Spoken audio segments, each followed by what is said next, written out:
ಆಂಜನೇಯನ ಸ್ವಾಮಿಯ ಮುಂದೆ ಈ ಒಂದು ಮುಡಿಪನ್ನು ಕಟ್ಟಿ ಪ್ರತಿನಿತ್ಯ 21 ದಿನಗಳ ಕಾಲ ಪೂಜೆ ಮಾಡಿ ನೋಡಿ, ಕೋಟಿ ಕೋಟಿ ಸಾಲಗಳು ತೀರುತ್ತದೆ.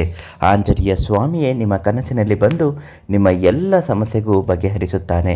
ಸಾಕ್ಷಾತ್ ಆಂಜನೇಯ ಸ್ವಾಮಿಯ ಅನುಗ್ರಹ ಆಶೀರ್ವಾದದಿಂದ ಸಾಲದ ಸಮಸ್ಯೆಗಳು, ಆರ್ಥಿಕ ತೊಂದರೆಗಳು ಮತ್ತು ನಿಮ್ಮ ಜೀವನದಲ್ಲಿ ಇರತಕ್ಕಂತಹ ಪ್ರತಿಯೊಂದು ನಷ್ಟವನ್ನು ಕೂಡ ತುಂಬುವಂತೆ ಆಗುತ್ತದೆ. ಆ ಒಂದು ತಂತ್ರ ಯಾವುದು, ಆಂಜನೇಯ ಸ್ವಾಮಿಗೆ ನಾವು ಯಾವ ಮುಡಿಪನ್ನು ಕಟ್ಟಬೇಕು ಅಂತ ತಿಳಿಸ್ತೀನಿ. ಅದೃಷ್ಟಧಾರೆ ಯೂಟ್ಯೂಬ್ ಚಾನಲನ್ನು ನೀವಿನ್ನೂ ಸಬ್ಸ್ಕ್ರೈಬ್ ಮಾಡಿಲ್ಲ ಅಂದರೆ ಮೊದಲು ನಮ್ಮ ಚಾನಲನ್ನು ಸಬ್ಸ್ಕ್ರೈಬ್ ಮಾಡಿ.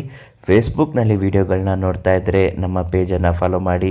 ಜೈ ಆಂಜನೇಯ ಅಂತ ಕಮೆಂಟ್ ಮಾಡಿ. ಈ ವಿಡಿಯೋನ ನಿಮ್ಮ ಸ್ನೇಹಿತರಿಗೂ 21 ಜನಕ್ಕೆ ಶೇರ್ ಮಾಡಿ. ತುಂಬ ಒಳ್ಳೆಯದಾಗುತ್ತೆ. ಪ್ರತಿ ಕಮೆಂಟ್ಗೂ ಗುರುಗಳು ರಿಪ್ಲೈ ಮಾಡ್ತಾರೆ. ನಿಮ್ಮ ಕಷ್ಟಗಳು ಏನೇ ಇದ್ದರೂ ಉಚಿತ ಭವಿಷ್ಯ ಖಚಿತ ಪರಿಹಾರಕ್ಕಾಗಿ ಪಂಡಿತರು ದೈವಜ್ಞರು ಶ್ರೀ ಕೀರ್ತಿ ಪ್ರಸಾದ್ ಗುರುಗಳಿಗೆ ಒಂದು ಕರೆ ಮಾಡಿ. ಅವರು ತುಂಬ ಜನರಿಗೆ ಪರಿಹಾರ ನೀಡಿದ್ದಾರೆ. ನಿಮಗೂ ಕೂಡ ಅಷ್ಟೇ ಸಮಸ್ಯೆಗೆ ಪರಿಹಾರವನ್ನು ನೀಡುತ್ತಾರೆ. ಇನ್ನು ಆಂಜನೇಯ ಸ್ವಾಮಿಗೆ ಯಾವ ಒಂದು ಮುಡಿಪನ್ನು ಕಟ್ಟಬೇಕು?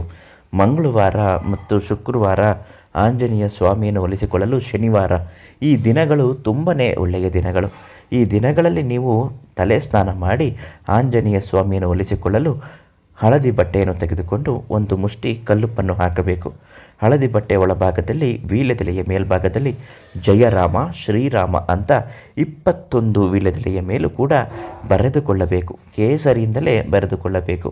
ಅದನ್ನು ಕೂಡ ಅದರಲ್ಲಿ ಹಾಕಬೇಕು.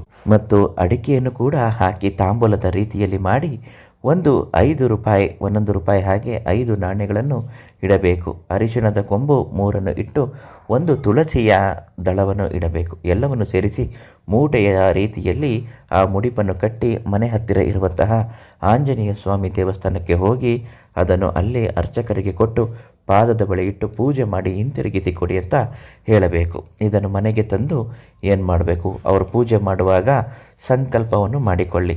ಮಂಗಳಾರತಿ ಮಾಡುವಾಗ ನಿಮ್ಮ ಕಷ್ಟಗಳು ಸಾಲಗಳು ನಿವಾರಣೆ ಆಗಲಿ ಅಂತ ಬೇಡಿಕೊಳ್ಳಿ ಮತ್ತು ಹೇಳಿಕೊಳ್ಳಿ. ಈ ರೀತಿ ಮಾಡಿ ಖಂಡಿತವಾಗಿಯೂ ಹೇಳ್ತೀನಿ, ಸಾಲದ ಸಮಸ್ಯೆಗಳು ಸಂಪೂರ್ಣವಾಗಿ ಪರಿಹಾರ ಆಗುತ್ತೆ. ಎಷ್ಟೋ ಜನರು ಇದರಿಂದ ಒಳಿತನ್ನು ಕಂಡಿದ್ದಾರೆ. ನಿಮಗೂ ಕೂಡ ಈ ಪರಿಹಾರಗಳು ಆಗಬೇಕು ಅನ್ನೋದಾದರೆ ಕೀರ್ತಿ ಪ್ರಸಾದ್ ಗುರುಗಳಿಗೆ ಒಂದು ಕರೆ ಮಾಡಿ. ಉಚಿತವಾಗಿ ನಿಮ್ಮ ಸಮಸ್ಯೆಗೆ ಪರಿಹಾರವನ್ನು ಹೇಳುತ್ತಾರೆ.